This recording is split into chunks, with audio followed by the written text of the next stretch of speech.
Welcome to this edition of Eurofound Talks. We know that fighting child poverty has become a central dimension of EU policy. We know it's a major challenge for the European Union. The children are our future, and we certainly have made it that within the EU. One of the flagship social policy initiatives is the European Child Guarantee. That was established in 2021 by the Council recommendation, and the aim is to tackle essentially child poverty.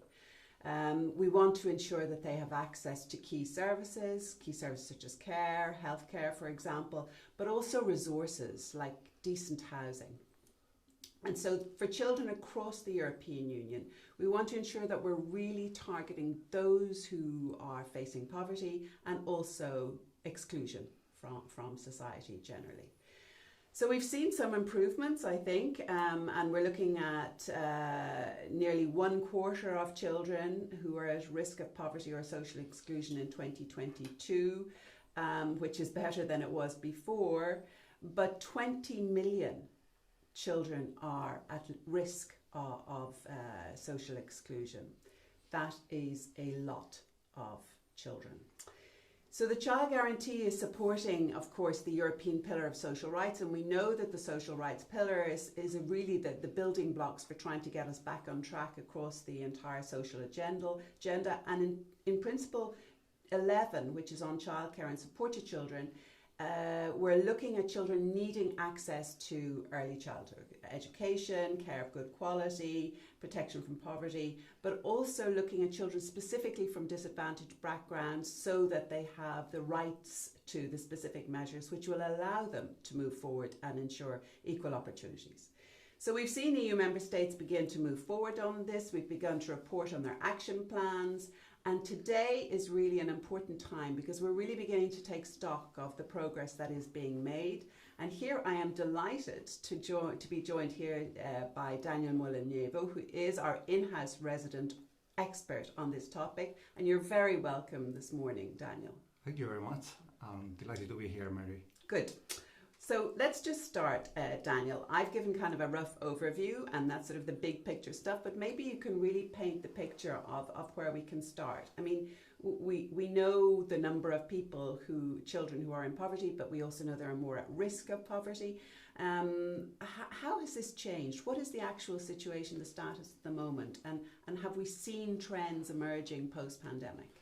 The Europe has gone a long way when it comes to tackle child poverty in the last 10 years. Back in 2015, there were 22 million of children at risk of poverty or social exclusion, and now in 2022, the year for which we have the latest EU averages, the data for 2023 will be available from June onwards this year, shows that we have around 20 million, as you said. If we look at percentages, the numbers within the percentages have changed. So it was 27.4% of children back in 2015, and now it's 24.7%. So there's a changing number there. Of improvement. Yeah, a lot of improvement, but it has not been a linear process. The pandemic has happened, and so back in 2020 it was 24%, then it went up to 24.4%, and then it went up again in 2022, 24.7%. So there's been an improvement, but the pandemic has really had a very negative impact in some member states. It has to be said so that this success story is particularly thanks to what we could call a catch-up process. So back in 2015, there were countries that were well below the EU average when it comes to the living conditions of children, meaning that their child poverty rates were much higher. And they have managed, I think particularly the case of Hungary, to bring down to a massive extent their child poverty rates, so that they are now closer to the EU average. And that was, of course, before the Child Guarantee. Correct. Yeah. So there's been a lot of improvement in the countries that need it the most, and that's the kind of development that we want to see, because we don't want to have EU averages that improve, but that then they mask huge disparities between member states. Yeah. We want to have an ever closer union. That's one of the founding principles of the union. We want to see that social cohesion and that convergence. So these improvements in child poverty rates, those are partly thanks to this catch-up process. I think it's important also to get a little bit into the nitty-gritty of what do we talk about when we talk about child poverty. So this is measured by looking at the percent of children at risk of poverty or social exclusion, and that includes not only looking at monetary poverty or at risk of poverty, but also looking at severe social and material deprivation. So there's a number of items that are inquired about in EU-SILC, the survey done by Eurostat, gathering this information about child poverty, and also looking at the percent of children living in households with very low work intensity. So it's So that's with parents that are not employed, correct, or with only one parent, or correct. So we're looking at a very holistic measurement of child poverty that unfortunately leaves out those children that are not living in households, like homeless children. So children that are facing the most extreme forms of poverty, they're not captured by these statistics. They're not captured at all. No, it's a household survey EU-SILC, and that is an issue where the child guarantee can actually provide an improvement when it comes to the data gathering and collation, because there's a request for member states to improve their data monitoring systems. But at the moment, when we talk about EU averages, we use Eurostat data, and this is the data that we have there. So but just to be clear, Daniel, then the data that you're talking about, the analysis of that in terms of the granular detail that we're looking at, that doesn't capture those children who are homeless or part of an unstable housing background. But the data which says whether they're at risk of poverty, that does include them. So the household surveys, they only include the situation about the members of the household. So we're looking at monetary poverty, severe social material deprivation, and also looking at the work intensity. So this we have, because this is a very complex indicator. We refer to it simply as child poverty, but there's a lot to it. We have established in Eurofound Child Guarantee Monitor, where we actually describe the trends in detail, not only for child poverty in general, but also for these dimensions that make up this measurement. But when you're talking about, and I think you can see that in our monitor, just exactly that, but you're talking there specifically about Hungary, for example. Can we see different trends in different member states? Are we looking at kind of your age-old differences between Eastern European and Mediterranean, etc., or are we seeing different trends emerging across different regions? What we have done in this monitor is what we could call a convergence analysis. We not only look at EU averages, but indeed we look into what is happening at the national level, particularly in order to see whether there's any patterns that diverge from the EU average. And so rather than looking at East, West, North, South, in La ULP conference last week, Laszlo Andor was there, and he former commissioner, and he has one of his pet peeves is this new member state acronym. He said it's been 20 years we've been a new member state. Let us be part of the correct. Big picture. So what we look is at changes in performance. So in addition to this catching up process, what we see is countries that have low child poverty rates historically, they've managed to improve their situation, but only slightly. But who would they be now? That would be particularly the Nordics. So we want to look at the Scandinavian countries. Correct. Sweden and Finland in particular, they have had very low child poverty rates historically. And they've managed to decrease their child poverty rates, but only ever so slightly. If we compare it to the massive improvements that we see in other countries that were way worse. Way below. Back, correct, in 2015. And those regional trends within countries, are we able to see that or look at what the difference is between rural and urban, for example? Well, in fact, when we look at the reasons why there's been this decrease in child poverty is also because there's a success story for rural Europe. Back in 2015, there were more than 30% of children at risk of poverty or social exclusion in rural areas. Rural areas, just to clarify again, the small print, it's measured by Eurostat looking at low densely populated areas with less than 5,000 inhabitants. So there were more than 30% of children, that's almost one-third, Mary, of children living at risk of poverty, social exclusion in rural areas back in 2015. And it has gone way down, even with the pandemic, to less than 1/4, less than 25%. So that's a massive success story in rural areas. And it means that now there's less children at risk of poverty or social exclusion in rural areas than in urban areas, which was not the case before. Do we have an idea why that is the case? Because people talk about lack of access to good care services and healthcare in the rural areas, or less adequate, if you like, available in rural areas. What is answer to this? When we look at national trends, what we see as well is there's been a decrease in disparities in rural areas across Europe. So the rural areas in different countries, it would have been the case that in some countries were really bringing the EU average down. What we're seeing is now there's more convergence. There's less disparities across Europe when it comes to the rural areas, and whereas in urban areas, which is areas that have more than 50,000 inhabitants, it's actually the opposite. There are more disparities, particularly since the pandemic. So it's an issue there of what is happening in some rural areas in some countries, and there's been notable improvements in some specific countries' rural areas. That is reflected there. So essentially, one size does not fit all in these circumstances, in the sense that not the same thing applies to all rural areas, not all to all countries, etc., etc. Correct. Okay. Yeah. So that's why when we do our analysis in the Convergence Monitor, we really want to see those trends at the national level and their interplay and target those interventions accordingly. Yeah. But I mean, Daniel, there's been improvements. There've been improvements in the rural areas. There've been improvement in the countries that had the lowest rates, if you like, or the highest rates, depending on how you look at it. We're seeing convergence to some degree. We're seeing improvements. So what essentially brought about this decision to put the child guarantee in place, which is relatively recent when you consider that those improvements have been underway for some time?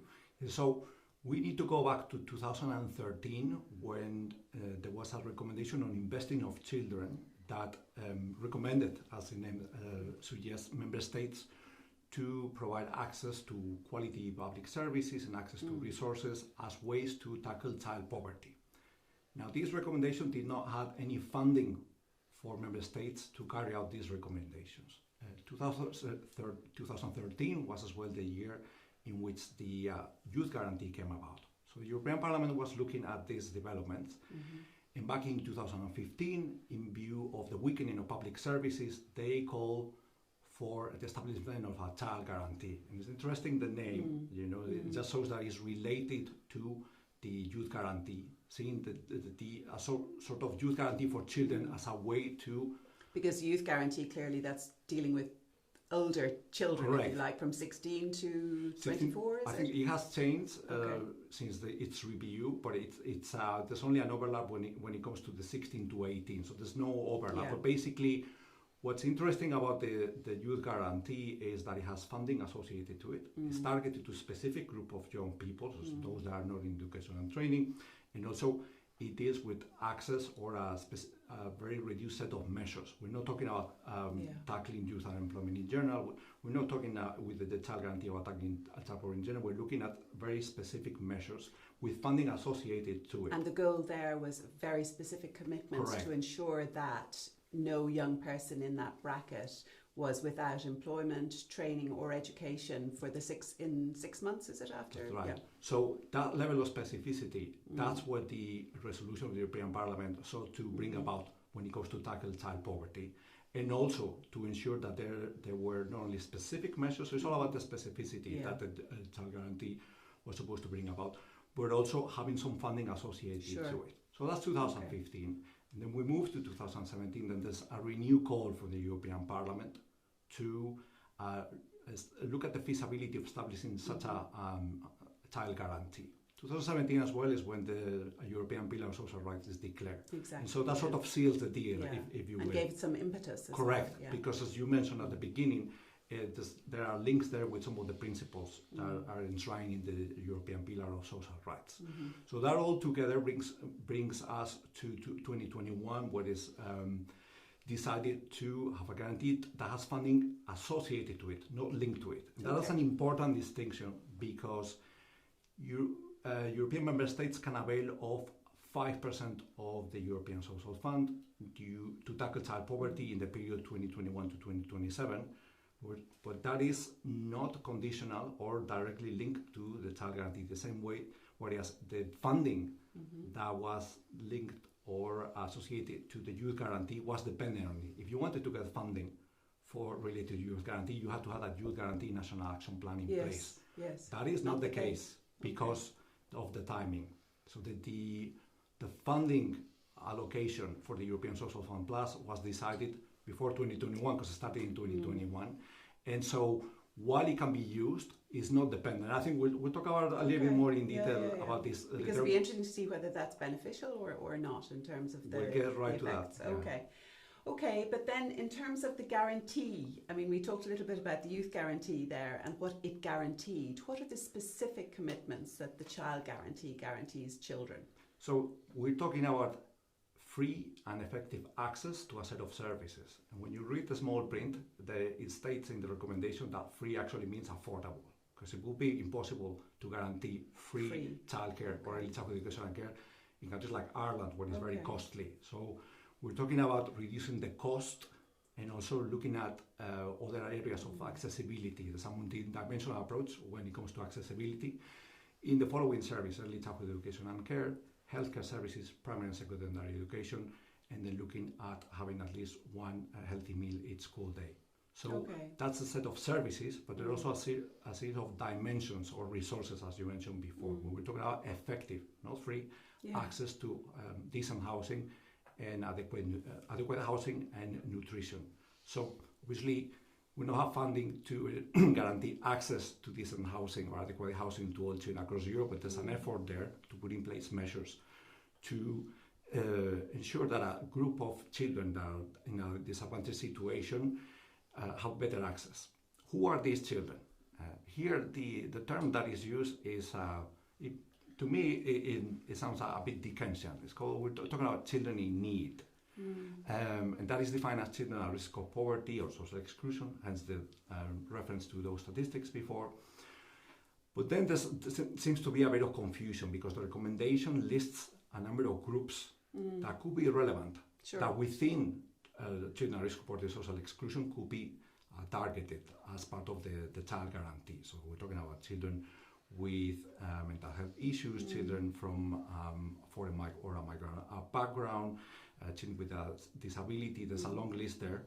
But these are not, strictly speaking, the target groups. The recommendation states that whenever relevant, these would be some of the groups that would be important to look at. So it's more of it's not exclusive to them. Correct. Exactly. Because member states are actually asked to identify who are these children that are experiencing access barrier, and it might be the children. So the member states are required to identify the children that are facing barriers to access these services and these resources the most in their country, and that is important because you may have a group that faces huge barriers in one type of service, like for example healthcare, but then they face different or less barriers in others than other groups. So that's an important distinction to make, that whenever appropriate, because that is a responsibility for member state to identify and to tailor-make, as you said before, one size does not fit all, what type of measures and for whom these measures should be targeted. But Daniel, is it not difficult, because you've just outlined there that when we talk about free access, it's not free, it's affordable. And when we talk about other resources, it's effective. It's not, we're not defining it so specifically according to what you're telling me here, that it makes me a little bit worried about sanctions or about implementation indicators. How can we judge whether member states are actually moving forward and progressing on this in any way? It's a tricky one, because it's a very long list of services and resources that we're looking at. And how we measure it, in particular for very specific groups of children, that is a challenge. So the European Commission, together with the Social Protection Committee, Indicator Subgroup, has had a go at this, and they've established a first version of a monitoring framework with a set of indicators. And we in Eurofound, we're the first organization to have provided an analysis of trends in this European Child Guarantee Monitor, of what is going well, what is the situation in some specific member states, what are these convergence and divergent patterns. So it's a difficult one when it comes to evaluate the child guarantee, and also when it comes to evaluating, or as you said, establishing sanctions. There's no sticks and carrots. There's no sticks and no carrots involved in this, other than, for example, the European Parliament has a working group monitoring the guarantee, where they were crucial when it comes to establish or to approve a resolution of the European Parliament last year, where they named the countries that more than 2 years later, after the approval of the guarantee, they had not set up a national action plan. So that's a big delay, and so their name was in that resolution. But other than that, there's no conditionality in funding. And there's transparency, but in fact, there's no implementation of any particular stick here. No. The European Commission sends letters to member states once that they have submitted their national action plan, but these are more observations, and these letters are not made public. Every member state is required to report on that on an annual basis. Correct. Every 2 years. So the deadline was March of this year for the first reporting batch, and as of today, only a handful of member states have submitted implementation reports. So there's a number of delays involved in the rollout of the guarantee. But tell me then, I mean, we've seen that there's some progress, and clearly there is progress, and that's a very positive part of this discussion. But when we're talking about specifics, when it comes to what you talked about earlier, health and nutritional needs of children, getting that one good meal, for example, a day, how are we seeing that? Is that in place? Are we seeing that progressing? So this shows exactly this domain of healthcare, how difficult it is to monitor the rollout of the guarantee. When we talk about health, we're talking first of all about health status. What is the health of children? And that involves, for example, subjective well-being or mental health. So in that area, we see that the situation has improved in the sense that there's been less disparities between member states, but then when we look at the EU average as a whole, the percent of children that report feeling low in mood or on a regular basis, that has increased. So that's one dimension where we have less disparities but an increase in the EU average. Then if we move to another indicator that has been approved, which is your general health status, there we see improvements, both in terms of decreasing disparities but also an improvement in the EU average. When we talk about the percent of children that report having very good health. Correct. Okay. And then when we look at the other piece of the puzzle, which is, that's health status, but then we're talking about access to healthcare. We look at the percentage of children that have unmet needs for healthcare services, meaning that they were not able to use healthcare services when they needed it at all, or that were not able to use healthcare services to the extent that they wanted or they needed to use those services. That has decreased. So that there is a worsening.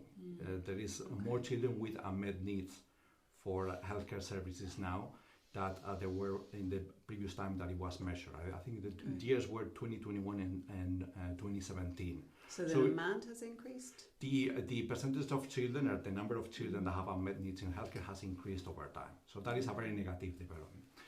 So that's one area where we're looking at services. When we look at resources, you mentioned before nutrition, that is very difficult to measure, because how do we measure healthy nutrition? So one indicator that has been chosen is looking at daily consumption of fruits and vegetables. So that is widely understood of being a good development when it comes to having healthier nutrition. And then we see improvements over time in the sense that there's more children now that have access on a daily basis. There are also less disparities between member states. Okay. I mean, clearly it's not a one-dimensional issue, because we're looking at so many aspects that impact on a child's well-being or health and well-being. I mean, education is one of those, housing is one of those, the parents' situation is one of those. So how are we seeing, any actions in that area taking effect? So the guarantee can actually make a big difference, even in services like education. When you mentioned where we would think, it's free in most countries, it's compulsory, so where's the issue of access here? Where there's an issue that we could call hidden costs.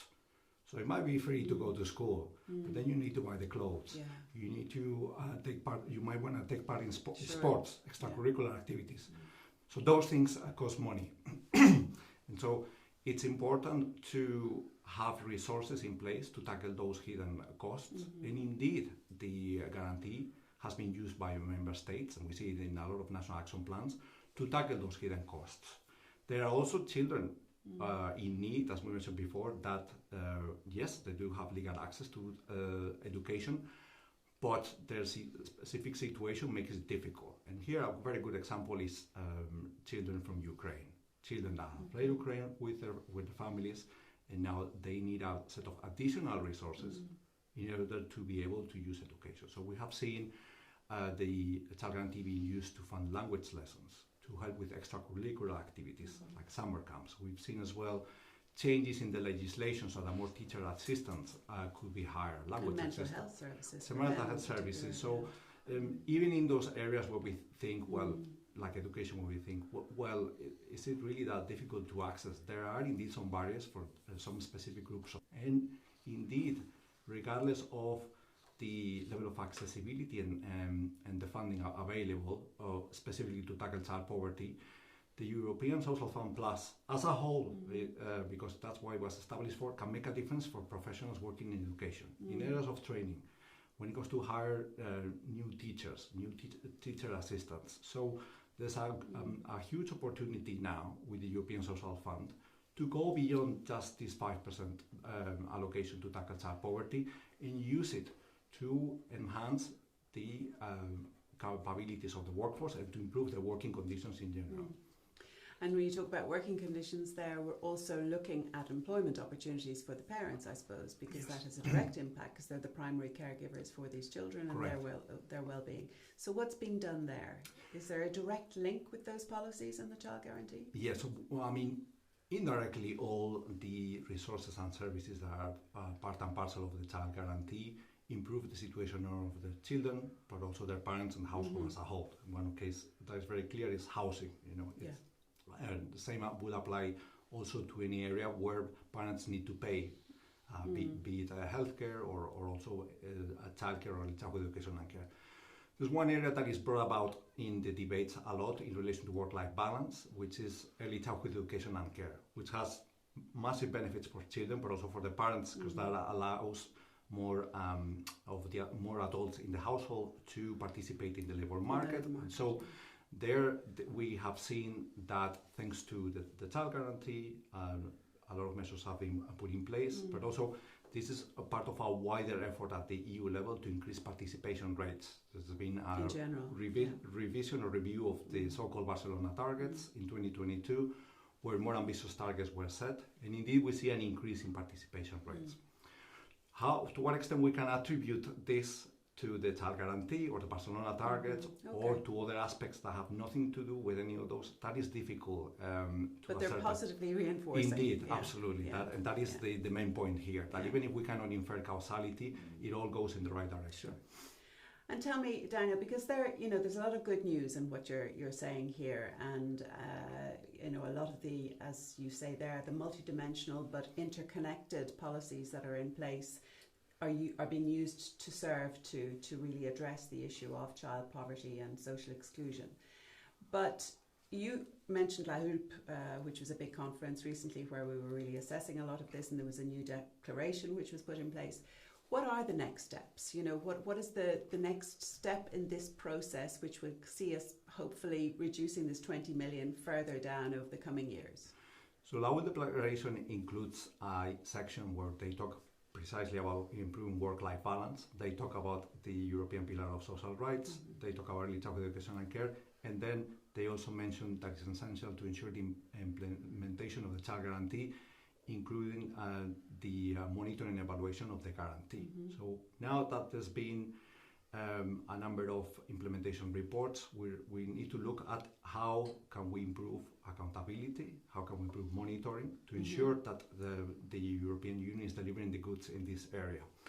It is important that it's featured in this law declaration because it shows that this will not fade away with this mandate of von der Leyen. So von der Leyen made the child guarantee the flagship social policy initiative of the EU when it comes to her guidelines for 2019 to 2024 before she was appointed. So that is one of the few social policies that was mentioned in her guidelines.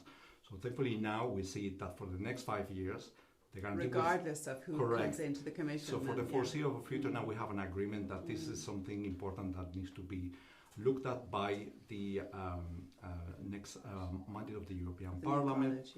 And also that we need to fulfill the targets that were set for 2030. So it's a long game that we're talking about when we talk about child poverty. These are targets mostly for 2030, also linked to the European Pillar of Social Rights. So This is where Eurofound can play a role, because we've delivered a number of reports for the European Parliament. And we also have our monitor. Correct. So if member states want to look at how they are doing, they can access those indicators and look at the trends from our website.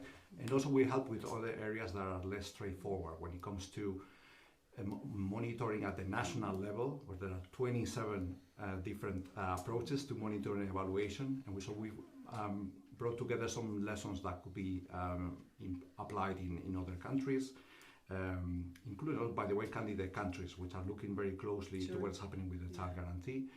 And also that could help making in general, the life of child guarantee national coordinators easier, because there's a lot of reporting that is involved with this and a lot of coordination with different levels of government and different departments. But as you say, Daniel, there's a lot going on. There's a lot to do, to coin that phrase. But when we look at the next steps, it is an important time. We've got this new European Parliament elections in June, new college coming in for the Commission. If you had one of these policymakers in a lift, as we do at the end of all of these podcasts, and you have an opportunity to put on the table 3 main issues that they should address to ensure that we do tackle this issue effectively, can you talk to me in 3? Sure. I mean, the first thing that I would say is we need to focus more on the workforce.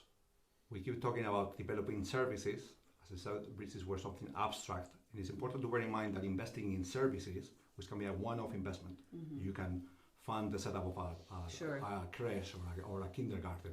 That is different from the funding required to set up an adequate workforce.